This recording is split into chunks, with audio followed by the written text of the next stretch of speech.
Bueno, Hag Sameach. Vamos a aprovechar entonces que estamos bajo la Sukkah y vamos a estudiar un poquito de Torah. Vamos a tocar entonces este tema que es para nosotros posiblemente el tema más popular de Sukkot. Siempre que llega a Sukkot se habla de cuándo nació Yeshua, ¿no? Increíblemente, aún hoy en día, con toda la información que hay y todo lo que hemos enseñado durante todos estos años, todavía hay creyentes que siguen creyendo que él nació el 25 de diciembre. Entonces, por eso se dan cuenta de que necesitamos seguir en la lucha, de seguir enseñando y seguir profundizando, estudiando y preparándonos para ayudar a la gente a que conozca la verdad, ¿no? Si bien es cierto que honestamente no se puede decir exactamente, o sea, con exactitud de cirujano, o sea, probar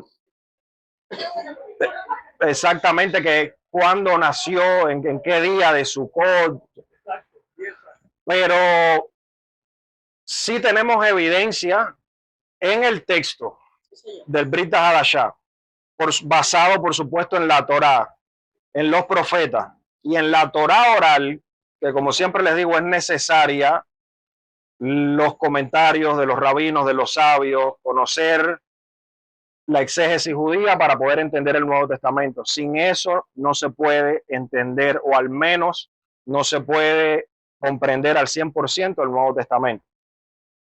Si hacemos ese estudio profundo, vamos a encontrar evidencia fuerte para poder establecer un caso de que Yeshua nace en esta época durante Sukkot, la fiesta de los tabernáculos, como se conoce popularmente en el cristianismo. Lo primero que hay que usar es el sentido común, ¿ya? Porque cualquiera que haya ido a Israel, o sinceramente no, hoy en día no es ni necesario ir a Israel, porque con toda la tecnología y todo el acceso a la información que hay, si usted busca videos en diciembre, en finales de diciembre, usted se va a dar cuenta que por sentido común hay demasiado frío y no hay pastor que esté, y mucho menos de noche, con las ovejas a la intemperie. Eso es sentido común. O sea, en Jerusalén, porque él nace en Betlehem, eso está aproximadamente unos 8 kilómetros de Jerusalén, está cerca. Nieva. A ver, ubíquense nosotros aquí en Estados Unidos como, yo qué sé, Nueva York o cualquier estado, Tennessee, Colorado. Nieva en Jerusalén en diciembre, hace frío y está nevado. O sea, las ovejas están bajo techo, están protegidas. No hay pastor que esté en la nieve con ovejas. Entonces, ya eso es el sentido común, ¿ok? Ahora, tenemos que ir también más allá del sentido común. Vamos a empezar con los versículos. El primero, Lucas, ya capítulo 2, verso 8, dice así. Había pastores en la misma región que estaban en el campo y vigilaban por la noche su rebaño. ¿Qué significa eso? Realmente eso cómo funcionaba, cuál era esa vigilia, porque si nosotros lo leemos así en español tal y cual está escrito, uno puede entender más o menos algo. Uno entiende, uno se imagina a unos pastores de noche cuidando las ovejitas. Pero realmente eso no era así. O sea, ¿cómo era eso? ¿Ya? Entonces necesitas conocer el contexto judío, del judaísmo del primer siglo y saber muchas cosas que les voy a decir aquí. Por ejemplo, Lucas capítulo 2, verso 8. Cualquier cosa que me pueden interrumpir, me levantan la mano, me preguntan, yo repito, ¿ya? Primer comentario lo trae el Rambam Maimónides, ¿ya? Acerca de este tema de los pastores. Él explica y dice así: estos pastores permanecen en los pastizales que están en las aldeas todos los días de frío y calor, y no ingresan a las ciudades hasta que caen las lluvias. ¿Ok? Él está explicando la manera como funcionaba. Ahora hay que entender qué significa eso, de que están todos los días a la intemperie en los pastizales, frío, calor, hasta, ¿qué dice? Hasta que caen las lluvias. O sea, cuando empieza a llover, se recogen. ¿Entendieron eso? Y yo pregunto, ¿cuándo es la época en que caen las lluvias en Israel? ¿En Sukkot no oramos por lluvia? Ok. Ahora vamos al Talmud. Así dice el Talmud, ahí es donde están todas las explicaciones. Ya, no hay que tenerle miedo al Talmud ni nada de eso, simplemente hay que saber cómo se estudia, saber usarlo. La fecha más temprana en que puede ocurrir la primera lluvia es el tercer día de Mar Heshvan, es el nombre del mes. El tiempo intermedio es el séptimo del mes y el más tardío es el 17 del mes. Ahora, hay un erudito de la época conocido como Clemente. ¿Cuántos han escuchado hablar de Clemente? Él hizo un cálculo y él dijo que esta fecha podría ser más o menos en nuestro calendario noviembre, dijo Clemente, ¿ya? Pero acuérdense que el Talmud no está hablando del calendario grecorromano, está hablando del calendario judío, ¿ok? Ahora,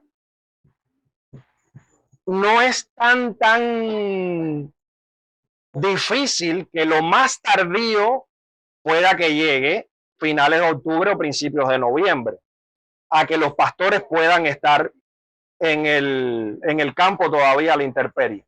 Puede que un año ya entre septiembre y octubre se tengan que recoger y puede que otro año pues se demore un poquito más la lluvia, el frío y entonces los agarre finales de octubre, principios de noviembre. Eso es lo que dice Clemente. ¿Ok? Ahora, si lo que Clemente dice está bastante aproximado, entonces hay una sugerencia de que podría haber nacido antes de mediados de octubre, que esto es el tiempo de Sukkot, porque Sukkot es en el mes hebreo de Tishrei, en el que estamos ahora. El mes hebreo de Tishrei, ¿qué número es? Depende, porque eso es otra cosa que hay que tener en cuenta. Nosotros tenemos 4 años nuevos, de los cuales hay 2 que son los principales. Tenemos un año nuevo cuyo primer mes es Nisan, cuando salimos de Egipto, el mes de Pesaj, de Pascua, ¿ya? Y tenemos el otro año nuevo que es Rosh Hashanah o Yom HaTeruah, que es, primer mes es Tishrei.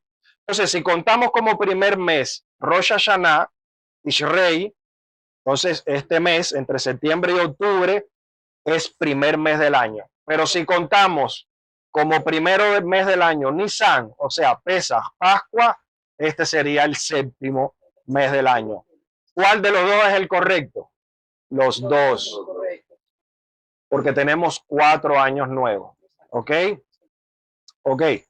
Entonces, recuerden, Clemente dice que lo más tarde en que puede empezar la lluvia y el frío es noviembre, principios de noviembre. Por lo tanto, Yeshua pudo haber nacido aproximadamente a mediados de octubre. ¿Qué fiesta hay en Israel a mediados de octubre, que sería Tishrei? Sukkot. ¿Ya? Para que los pastores puedan estar a la intemperie y sobre todo las ovejas. ¿Hasta ahí se entiende? Ok. Ahora vamos a conocer y entender otro detalle que es importantísimo, que se nos pasa por los ojos y no lo vemos por si desconocemos el contexto del judaísmo del primer siglo. Incluso esta práctica viene desde antes. Primera de Samuel es el otro texto, capítulo 17, verso 15. Dice así: David fue y regresó de estar con Saúl, el rey Saúl, para cuidar las ovejas de su padre. ¿Dónde? En Belén, Betlehem. Ok, entonces es muy interesante saber que si David, ¿qué cosa era antes de ser rey? Un pastor. Él cuidaba las ovejas en Betlehem, donde los pastores cuidaban las ovejas entonces. En Betlehem. Ahora, ¿qué pastores? Cualquier pastor, todos los pastores.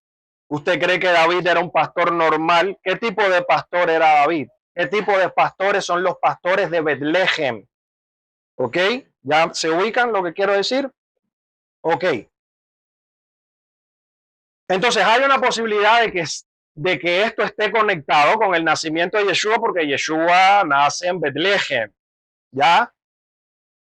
Si no hay una conexión literal, al menos si hay una conexión, vamos a decir, profética, desde el punto de vista profético, en el texto, usando lo que se llama una de las leyes de la exégesis, que es que será Shabbat, similitud de expresiones, o que una misma palabra o un lugar de un lado de la escritura aparece en el otro. Se está hablando de David, David es el rey, él es el padre del Mesías, ¿entienden? Mesías ben David, ya, el rey, de ahí desciende el Mesías, literalmente. Si él es de Betlehem, pues por supuesto tiene que nacer en Betlehem, ¿ya? Y si David era un pastor de ovejas, que ahora mismo vamos a ver qué tipo de pastores eran, pues lógico que sea más o menos en esta época, ¿ok? Y en ese lugar. ¿Se entiende eso? Ok. Ahora, las versiones que nosotros tenemos de Lucas, recuerden que de los 4 evangelios, Lucas es el que más especifica, más detalles da acerca del nacimiento de Yeshua. De los 4 evangelios es Lucas. Ahora, nosotros tenemos versiones de Lucas que están muy manipuladas, ¿ya? Pero gracias a la tecnología, primeramente, gracias a Hashem, Baruch Hashem, hoy tenemos acceso a documentos más temprano, más cerca del tiempo. Podemos saber no solamente por el griego, sino también por el hebreo, por el arameo, e incluso por versiones árabes. Incluso por versiones árabes del Evangelio de Lucas. Y en una de estas versiones árabes hay una palabra muy interesante. Esta versión árabe de Lucas agrega en la historia del nacimiento de Yeshua que algunos pastores cuidaban el rebaño en una vigilia. O sea, no es vigilar por vigilar, ¿ya? Vigilia es vigilar, es estar despierto la noche. Pero esto esto tiene un sentido más espiritual, vamos a decir así. Ya, porque ese trabajo que ellos están haciendo, esas ovejas que ellos están cuidando son especiales. Vamos a ver eso ahora. O sea, mientras otros dormían en la tienda o torre que se construyó en los campos para ese propósito. O sea, esto es una información buenísima. En los campos de Betlehem, donde se cuidaban esas ovejas específicas y donde estaban esos pastores específicos, se construyó una torre. Esa torre se dice en hebreo Migdal Eder. Migdal Eder, perdón. Migdal, la torre de los rebaños, de las ovejas. ¿Ok? Entonces, ¿para qué se construye esa torre? Porque allí descansaban mientras otros vigilaban y se rotaban. ¿Ok? Entonces, cuando los pastores que estaban despiertos en la vigilia se dieron cuenta por las constelaciones, la estrella, la historia que ustedes conocen, de que el Mesías tenía que haber nacido, significa que no eran los únicos que estaban allí, habían otros en la torre durmiendo. Y ellos probablemente habían estado descansando también en la torre. Ahora les pregunto otra cosa. ¿Ustedes creen que eran pastores normales? Un pastorcito normal que no tiene mucha idea de escritura, de exégesis, de profecía, que no conoce, no se da cuenta de que nació el Mesías. Por eso no son pastores normales. David no era un pastor normal. ¿Ok? Bueno. ¿De dónde sale? ¿Por qué es importante esta Migdal Eder, la torre? ¿Y de dónde sale esto? Este es el otro versículo. Génesis, Bereshit 35, 21. Hablando de Jacob Avino. Ya aquí Jacob le cambiaron el nombre y se llama Israel. Y dice así: Israel viajó, Génesis 35, 21, y extendió su tienda más allá de la torre de Eder, donde Jacob vino, plantó su tienda, su sucá, su campamento, pasando la torre. O sea, Jacob, ya en tiempos de Jacob, estaba esa torre. ¿Ok? Se puede interpretar así.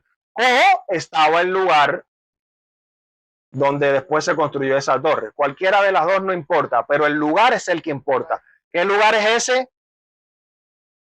¿A qué ciudad o aldea pertenece? Betlehem. Ahora, esto hay que...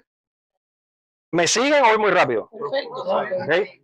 Esto hay que enlazarlo con Miqueas. Vamos a la profecía, Miqueas 4:8, que dice, en español dice: y tú, oh torre del rebaño. ¿Qué torre? Migdal-Eder. Migdal-Eder, esa torre. Fortaleza de la hija de Sión.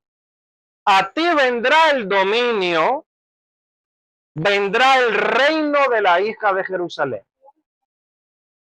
Ahora, ¿ustedes creen que él está hablando literalmente a la torre? La torre representa ¿a quién?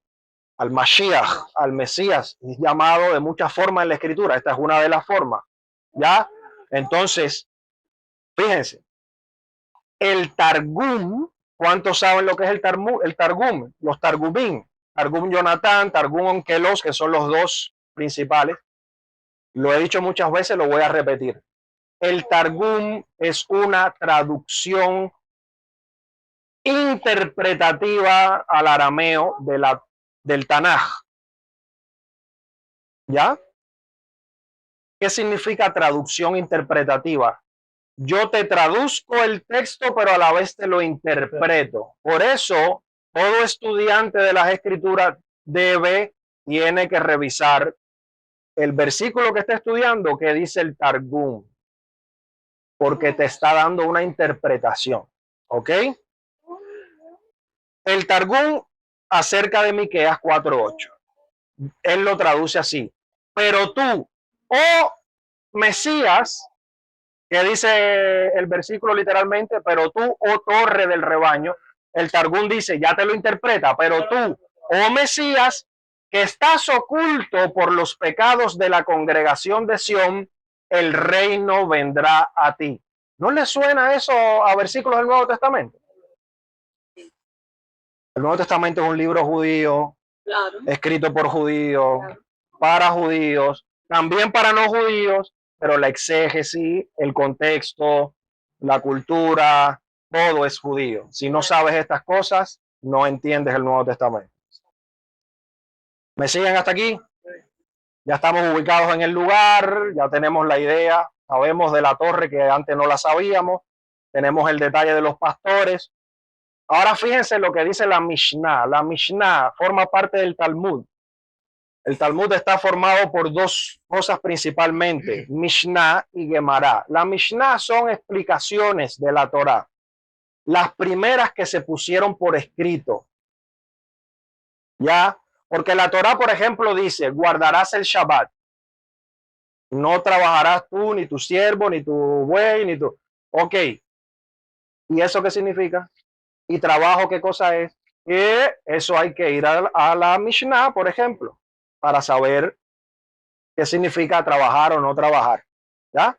Entonces, ¿qué otra cosa es importante con la Mishnah? La Mishnah se pone por escrito, se empieza a poner por escrito a principios del siglo segundo. Eso significa que está muy cerca del siglo primero, tiempos de Yeshua. Ahora, estos conceptos se empiezan a poner por escrito a principios del siglo segundo, pero son conceptos que vienen desde muchos cientos de años antes del nacimiento de Yeshua. ¿Ok? Lo que antes no se escribía, simplemente se conocía y se transmitía oralmente. ¿Yeshua conocía a la Mishnah? Sí, pero oralmente, de memoria. ¿Ok? Los rabinos se la sabían de memoria. ¿Ok? ¿Qué dice la Mishnah? Si se encuentran ganado en Jerusalén hasta Migdal Eder, o sea, desde la ciudad de Jerusalén hasta la torre del rebaño, que está en Betlehem, y dentro de una distancia similar en cualquier dirección, los machos deben considerarse como holocaustos y las hembras como ofrendas de paz, hablando de los rebaños. Por lo tanto, aquí viene el detalle, no eran ovejas para cualquier cosa. Las ovejas que se cuidaban en Betlehem eran las usadas específicamente para los sacrificios en el templo. Por lo tanto, esos pastores eran los pastores con la responsabilidad, con el conocimiento de saber y cuidar qué oveja está apta para ser sacrificada en el templo. ¿Ok? Ellos saben, ellos conocen. Por eso supieron. ¿Vale? ¿Están viendo en qué tremendo lugar nació el Mesías? Mire, y por eso el profeta decía, cuando buscaban de David, decía, ¿y dónde está? Falta uno. Y cuidaba el que cuidaba las ovejas, no cualquier oveja. Cualquier oveja. Ahora vamos a un comentario de un rabino. Dice así: el Mesías debía revelarse desde Migdal Eder, la torre del rebaño. Este Migdal Eder no era una torre de vigilancia para los rebaños comunes que pastaban en los campos estériles más allá de Belén, sino que estaba cerca de la ciudad, en el camino a Jerusalén. Cuando tú ibas, por ejemplo, en Sucot, caminando, tú no vivías en Jerusalén y tú ibas caminando de donde tú vivías en cualquier parte para ir a Jerusalén, tenías que pasar por Migdal Eder y veías los campos donde estaban los pastores con esas ovejas. Un pasaje en la Mishnah lleva a la conclusión de que los rebaños que pastaban allí estaban destinados a los sacrificios del templo y por tanto los pastores que los cuidaban no eran pastores ordinarios. Por lo tanto, los pastores que visitaron a Yeshua eran pastores del templo, así se les llamaba, pastores del templo, que criaban cordero, sobre todo para Pesaj, para Pascua. ¿Qué dijo Juan Bautista? Yohanan Amadbil, he aquí el cordero de Dios que quita, porque nació en Betlehem, donde se crían los corderos de Pesaj. ¿Hasta aquí vamos? Sí. Ok. Ahora, sabemos que Sukkot, uno de los nombres, ¿cuál es? Mansin Hateinu, la fiesta de nuestra alegría. Es la fiesta más alegre de todo el calendario judío. Conmemora cuando nuestros antepasados salieron de Egipto y vivieron en Sukkot en el desierto, etc. Ahora hay otro nombre, hablé de él en Shabbat, la fiesta de la nubes. No, antes de esa, de la recolección. Had Ahasif, la fiesta de la recolecta, de que se recoge algo, porque esto es agrícola, hay una cosecha que se recoge en esta época. Pero esto es profético, es la gran cosecha que Hashem va a hacer de todo su pueblo y todo el remanente de las naciones y lo va a regresar a nuestra tierra. O sea, repito, esta es la teología del rapto correcta, el rapto judío. Ya ocurre en esta fecha. Ay, no se sabe cuándo es el rapto, puede ser como ladrón en la noche. No es eso lo que significa, sí se sabe cuándo va a ser. Será como ladrón en la noche porque exactamente el segundo exacto cuando es Rosh Hashanah, no sabemos. ¿Ok? Pero sabemos que después de Rosh Hashanah viene Yom Kippurín y después viene Sukkot. ¿Ok? Bueno, Levítico 23. ¿Ok? Y tomarás para ti en el primer día el fruto de árboles hermosos. Ahí está el lulav, ramas de palmeras, ramas de árboles frondosos, sauce, y te regocijarás delante de Hashem durante 7 días. Ahora, el nombre para estas especies, Arba Minim, las 4 especies, ¿ok? La oración que hicimos ahorita, se las tengo aquí en español ya bien traducida. Dice así, es la oración antes de hacer la bendición para el Lulá, ¿ya? De los Arba Minim, que dice así, que sea tu voluntad, Hashem mi Elohim y Elohim de mis padres, que a través del fruto del árbol del etrog, las ramas de la palmera, las ramitas del árbol del mirto y los sauces del arroyo, las letras de tu nombre unificado se acerquen unas a otras, ¿se acuerdan? Que se unan en mi mano para unificar el nombre del santo bendito sea él y su presencia con temor y amor para unificar el nombre Yud-Hei Vah-Hei en perfecta unidad en nombre de todo Israel y decimos amén. ¿Ya? Sí, habla de la unidad. 4 especies que se recogen y son una sola en nuestras manos. ¿Cuál es la profecía? Dile al profeta que agarre la vara de Yosef y la de Yehudá y la haga una. Está hablando de unidad. Tenemos que estar unidos. Si queremos la redención, si queremos que Mashiach venga, tenemos que estar unidos. ¿Qué cosa es unificar el nombre de Hashem? Es que nosotros seamos uno con Hashem. ¿No se acuerdan que Yeshua oró, Padre, que ellos sean uno como yo y tú somos uno? Es eso lo que está diciendo. Esa oración de Yeshua está conectada con Hag HaSif, la fiesta de la recolección, la fiesta de Sukkot. Es cuando nos van a recoger y nos van a hacer como uno solo. ¿Ok? Ahora, él nace en lo que se llama, se traduce al español como pesebre. Vamos a analizar el famoso pesebre, ¿ok? Todos los judíos están obligados a hacer una peregrinación a Jerusalén. ¿Cuándo? Sobre todo en las 3 fiestas principales: Pesaj, Pascua, Shavuot, Pentecostés, Sukkot, Tabernáculo. ¿Ok? Belén, como les dije, estaba a unos 8 kilómetros de Jerusalén. Dice que Jerusalén estaba llena. Ya, incluso si Jerusalén, que es la ciudad grande, estaba llena, Betlehem, si usted ha estado, como he estado yo, como he estado Walson y Clarice, no sé quién más estuvo aquí en Israel, Shlop, Jimena, si usted ha estado en Jerusalén, es fiesta, es la única manera en que usted va a entender esto. Lo demás solo se lo puede imaginar. Por eso es tan importante ir a Jerusalén y cumplir con esta gran misbah, no solamente por supuesto cumplir el mandamiento, sino para poder experimentar con tus propios ojos, con todos tus sentidos, la escritura. Cuando tú estás en Jerusalén en una fiesta, tú vas a entender estos versículos que dicen que Jerusalén estaba llena. No se los puedo explicar con palabras. Llena es llena, ¿ok? Por lo tanto, si Jerusalén estaba llena, repito, Betlehem estaba llena, ¿ya? ¿Llena de qué? De peregrinos. Entonces, así se le llama en español, los que peregrinan.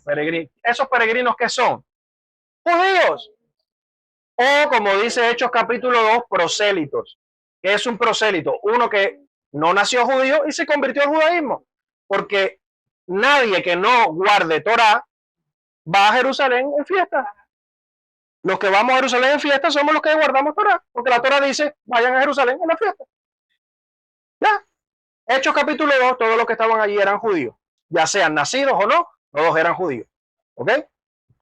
Ahora, el hecho es que no había lugar, Lucas 2:7, no había lugar para hospedaje. Ya, imagínense todos los hoteles, moteles, Airbnb de la época, ¿no? Había Airbnb en hostal, ¿no?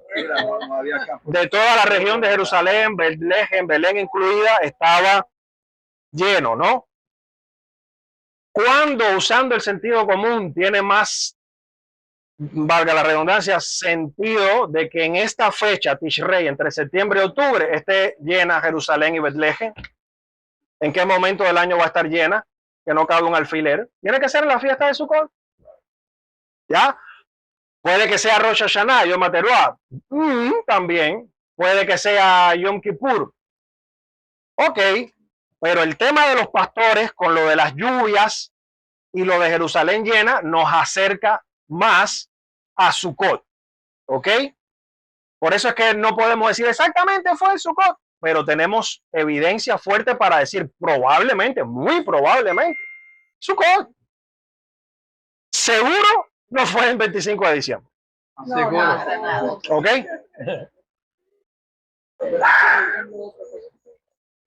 Dice, se ha debatido mucho sobre el significado de la palabra traducida como posada, ¿no?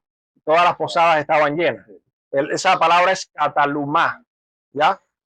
Eso puede referirse tanto a una posada como a una habitación de invitados. Esto es Lucas 22:11. Ahí está la referencia. Se dice que Yeshua fue colocado en un pesebre. La palabra griega, me perdonan, yo no sé griego, pero literalmente lo voy a leer como está escrito. Dice patné. No sé, pero esa es la palabra griega que está. Recuerden que el Nuevo Testamento está sobre todo en griego, ¿no? Tenemos más de griego que otra cosa. Ahora, el detalle está en que esta palabra puede referirse lo mismo a un establo para animales como a un comedero. ¿Cómo se le dice en el país de ustedes? Donde comen los animales. Un comedero. ¿Ya? O sea, que pueden ser las dos cosas. Puede ser que usaron ese comedero como cunita para el niño Yeshua allí, o puede ser que está hablando del establo completo. ¿Ok? Con un azúcar.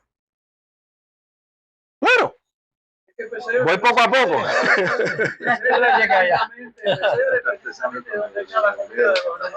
Si es el comedero, es específicamente donde echan la comida. ¿Ya? Que es la interpretación más popular. Pero también se usa en griego esta palabra para todo el establo de los animales. ¿Ok? Ahora, esta palabra se utiliza de esta manera en Lucas 13:15. Y hay varios lugares en la Septuaginta. ¿Cuántos saben lo que es la Septuaginta? La Septuaginta es la traducción de la Torá al griego. ¿Ok? Ahora, aquí hay una conexión con qué versículo de la Torá. Génesis 33:17. O sea, Lucas 13:15 está conectado con Génesis 33:17.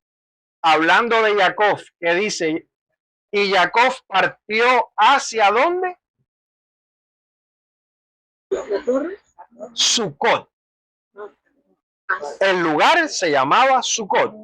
Y se construyó una casa y para su ganado hizo Padné en griego, en hebreo Sucot. Por lo tanto, una sucá es tanto una cabaña para celebrar Sucot como un establo para animales. Es una cabaña, no importa aquí. Por lo tanto, pesebre puede ser tanto exactamente la cosa, el comedero para comer los animales, o todo el establo, o sea, toda la sucá. Usando el sentido común, por todo lo que hemos visto anteriormente, si era Sukkot, tiene sentido de que hay muchas Sukkot en todos lados. Y si no hay hospedaje, pues, oye, pues vengan aquí a la sucá. Vas a parir, no hay donde, mira, en la sucá. Ahora, esta sucá a lo mejor era la de los animales. ¿Ok? Ahora, esto es una posibilidad grande, fuerte, de que él haya nacido en una especie de sucá o cabaña hecha para los animales. ¿Ok? Perdón, una pregunta. Sí. ¿Hay de pronto algún escrito, algo que tenga que ver con, por ejemplo, cuando se nacía en esos tiempos, la higiene? Tendría que buscarlo. Bueno, porque porque son muy importantes. No, pero es que o sea, específicamente eso tendría que buscarlo, pero ya sabemos que la Torá habla de higiene. O sea, nosotros nos estamos purificando todo el tiempo. Y hay que lavarse la mano y lavarse los pies y que sí. Y José, era de la tribu de Yehudá, de la familia del rey David, no es cualquier persona. Miriam era de Leví, hija de sacerdotes. Porque estaría y además el estado de nidad, la impureza ritual de la mujer en el parto, todas esas cosas. Tiene que haber estado en una azúcar. Sí. Para nosotros. Suká. En una azúcar. ¿Ok? Claro, si no estaba rodeado de excremento, del sucio, de la impureza, y el bebé recién nacido, tienes un buen argumento. Poner un bebé en un lugar así tan sucio donde comen los animales. No es un excremento. Bueno, pero honestamente no podemos decir con exactitud. Lo importante es la fecha más o menos aproximada. El sentido común y las evidencias, sobre todo, nos llevan a Sukkot. ¿Ok? Ahora vamos a ir viendo evidencias más fuertes todavía. Vamos a los llamados turnos sacerdotales. ¿Ok? Vamos a explicarlo bien.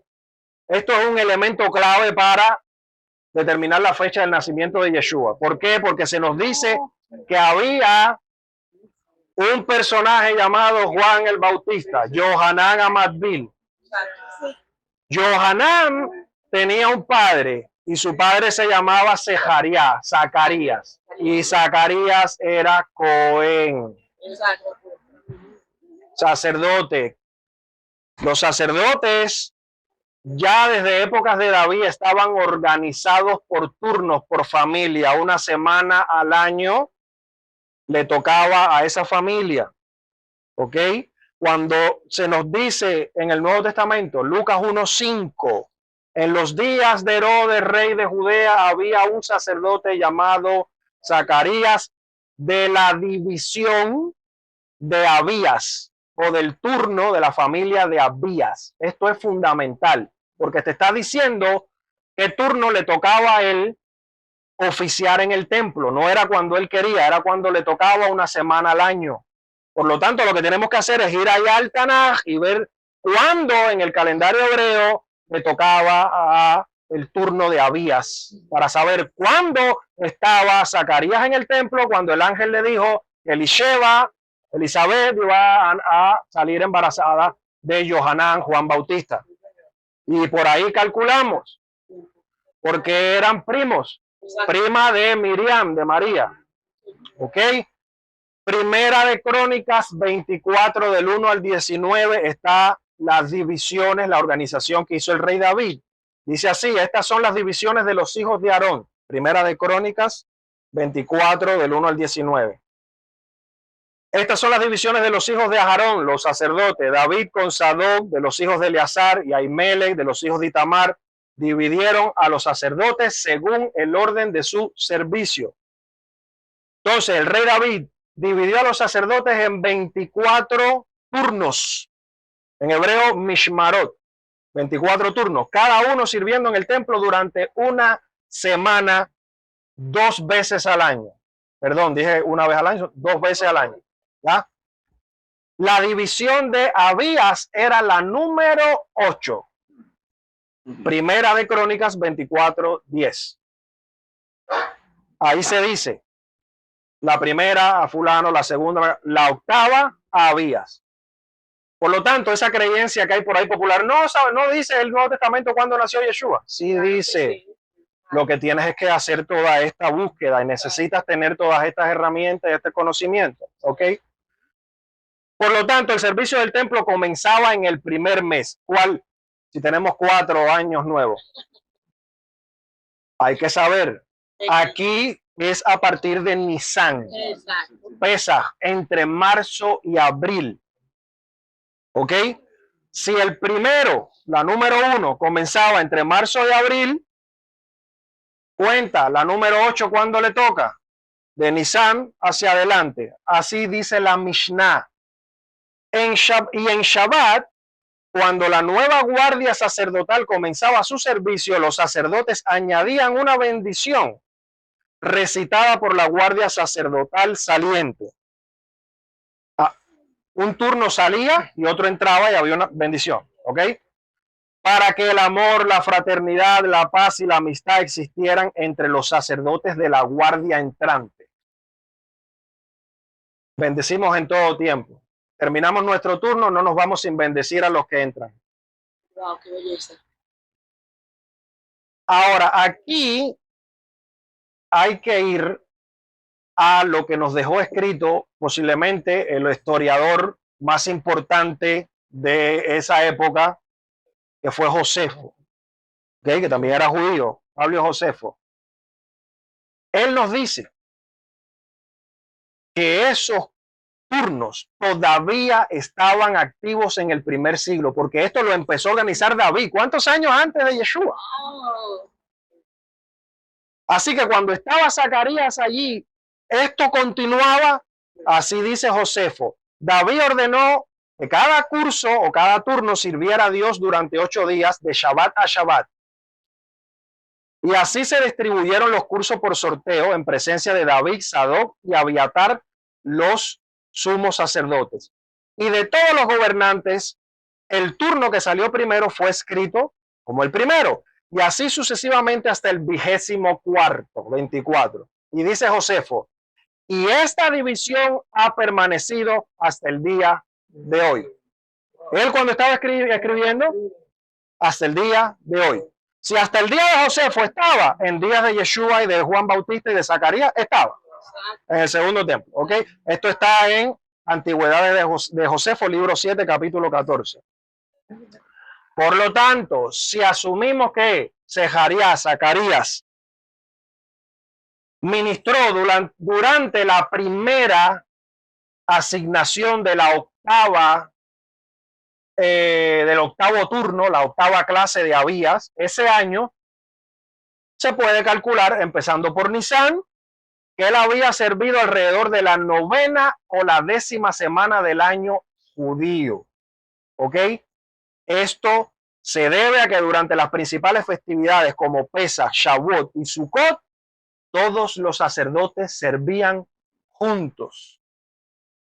¿Ven por qué es importante la unidad? Los sacerdotes en las fiestas servían juntos. ¿Ok?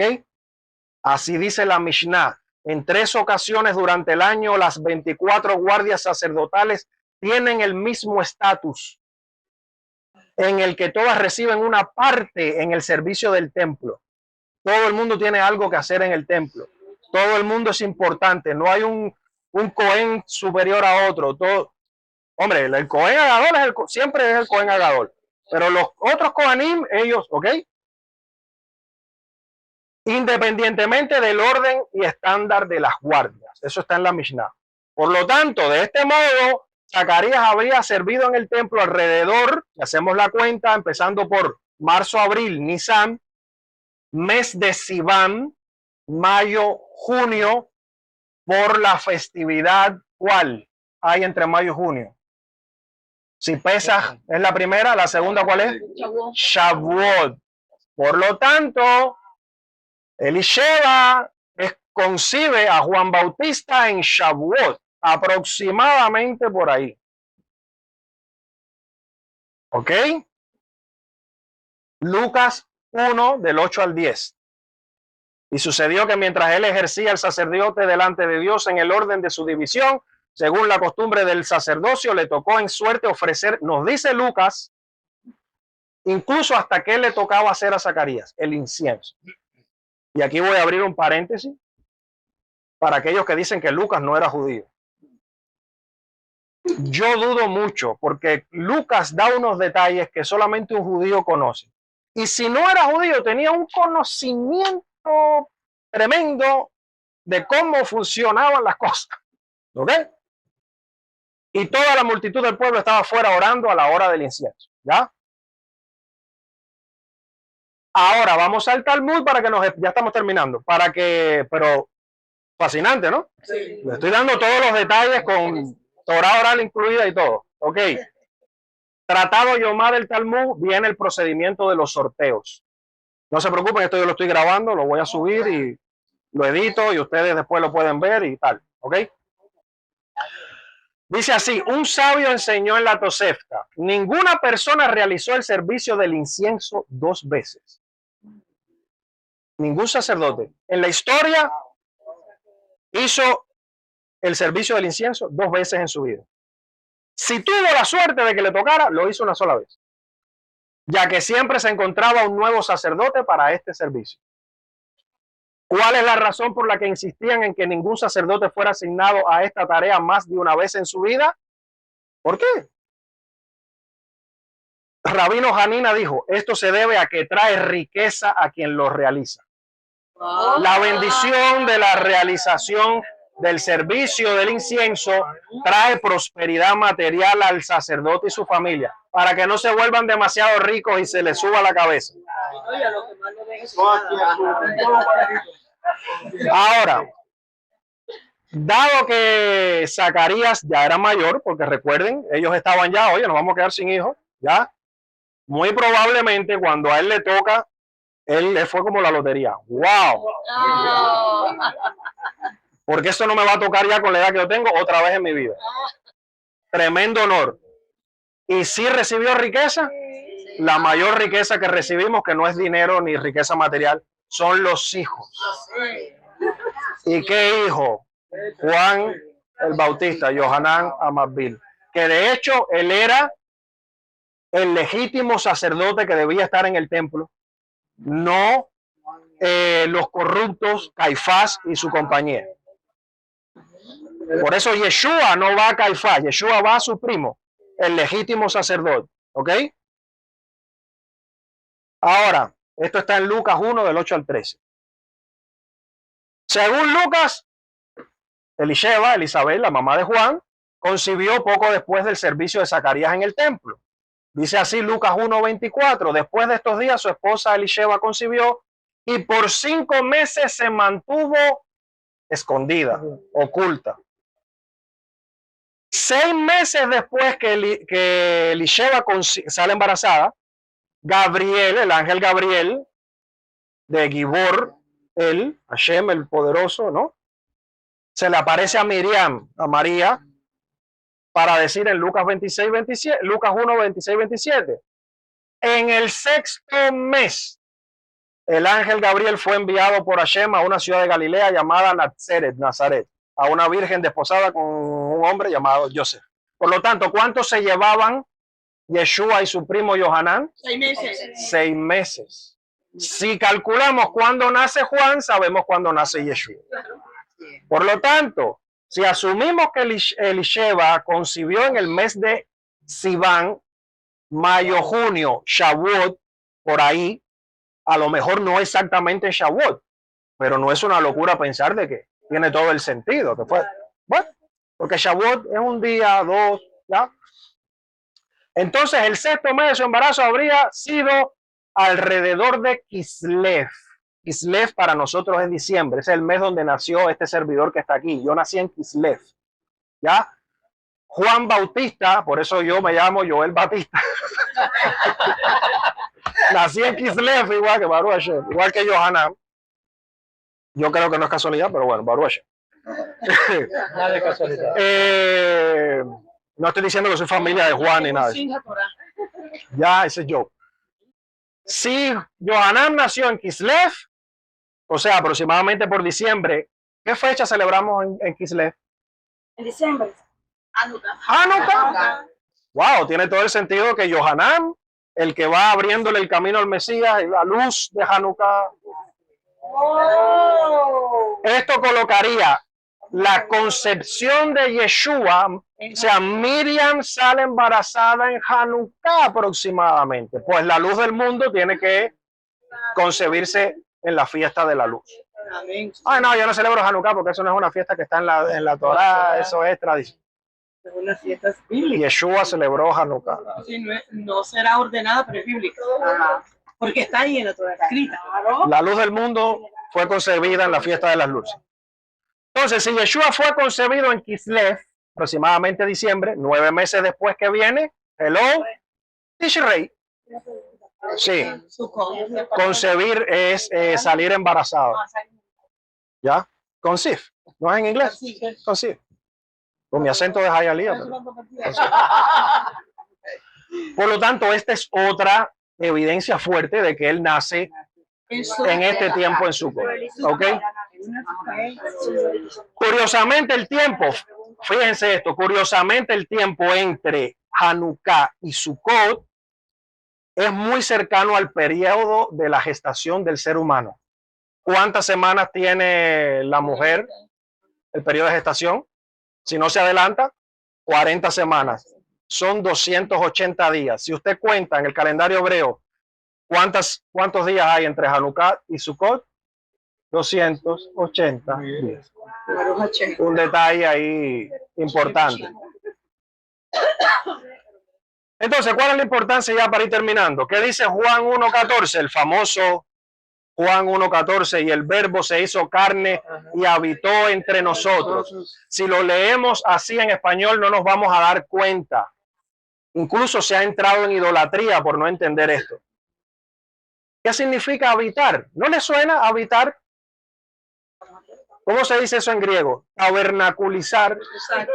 El verbo que tabernaculizó, habitó. ¿En qué fiesta habitamos? Tabernaculizamos.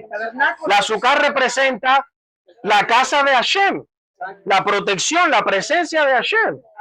Es la fiesta del Mesías, es la fiesta de la redención final. Tabernaculizó, habitó en la gran Sukkah con nosotros. Amén. ¿Ok? Esto también se puede entender de otra forma. Se puede entender como levantar algo que está caído. Que dice el profeta Amós 9:11, y en aquel día levantaré o restauraré el tabernáculo. ¿Cómo se dice eso en hebreo? La Sukkah caída de David. ¿Qué está hablando Juan 1.14? Aparte de citar Bereshit, primer capítulo de Génesis, está hablando de Sukkot, de la importancia profética de la fiesta de Sukkot, la Sukkah del Mesías, levantar. ¿Qué significa levantar un tabernáculo caído? Resurrección de los muertos. Dice Rav Shaul Pablo, sonará la trompeta. ¿Qué es eso? Yom Teruah, Rosh Hashanah. Los muertos en el Mesías resucitan primero, viene el juicio, Yom Kippur, y después todos seremos recolectados. Hag HaSif, Sukkot, para regresar, ¿cómo? En las nubes. ¿Cuál es la fiesta de las nubes? Porque la Sukkah es como habitaron en las nubes de la gloria de Dios. Es un lenguaje metafórico, midrashico.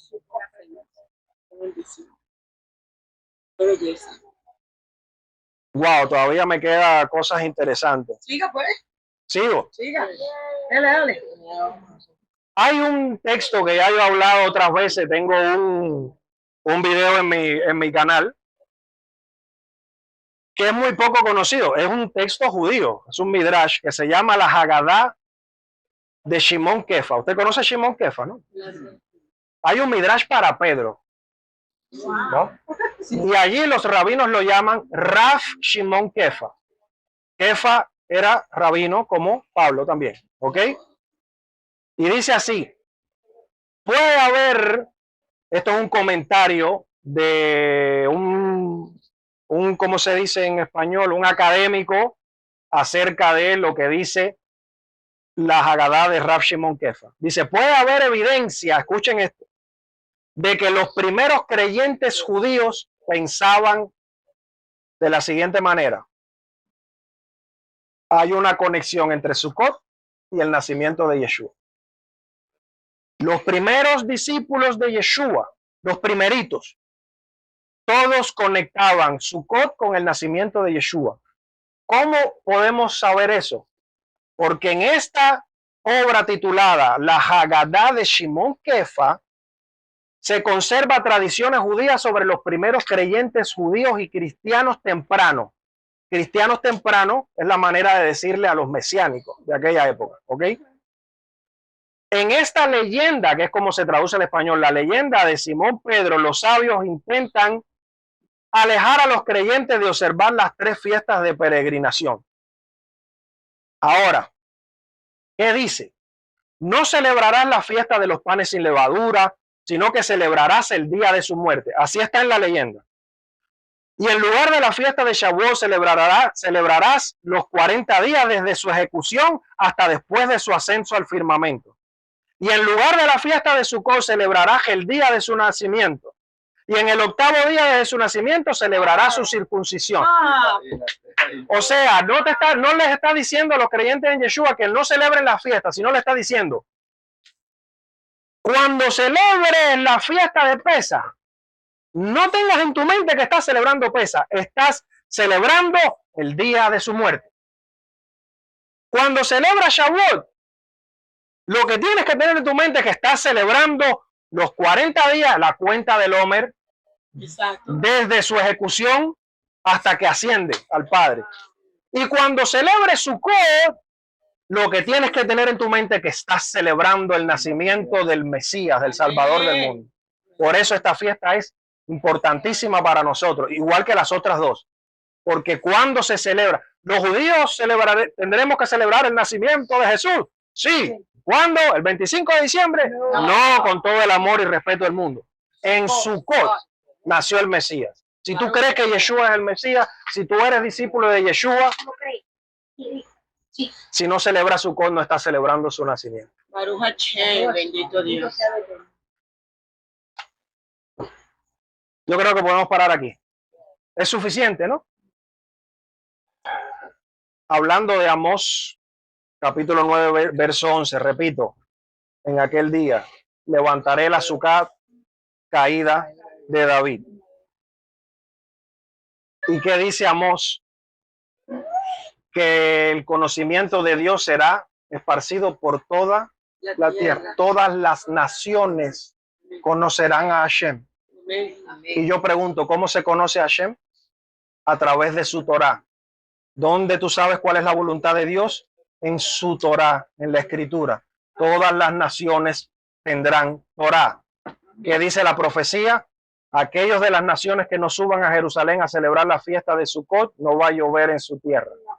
Por lo tanto, esto no es solamente para judíos, esto es para todo el que quiera. Todas las naciones, judíos y gentiles, celebran Sukkot. Por lo tanto, aquellos de las naciones que celebran esto, Amós los llama el remanente de Edom, el remanente de Roma, del sistema romano. O sea, del sistema romano saldrá un remanente y regresará a casa, a la verdad. ¿Usted sabe de quién está hablando? Está hablando de nosotros. Lo que significa que aquellos en la comunidad cristiana que han encontrado la salvación a través de su creencia en Yeshua, el Mashiach ben Yosef, él es la azúcar caída de David, que ha sido resucitada de entre los muertos. Por lo tanto, ellos saldrán de allí y vendrán a celebrar Sukkot con nosotros de regreso a casa. Amén. Amén.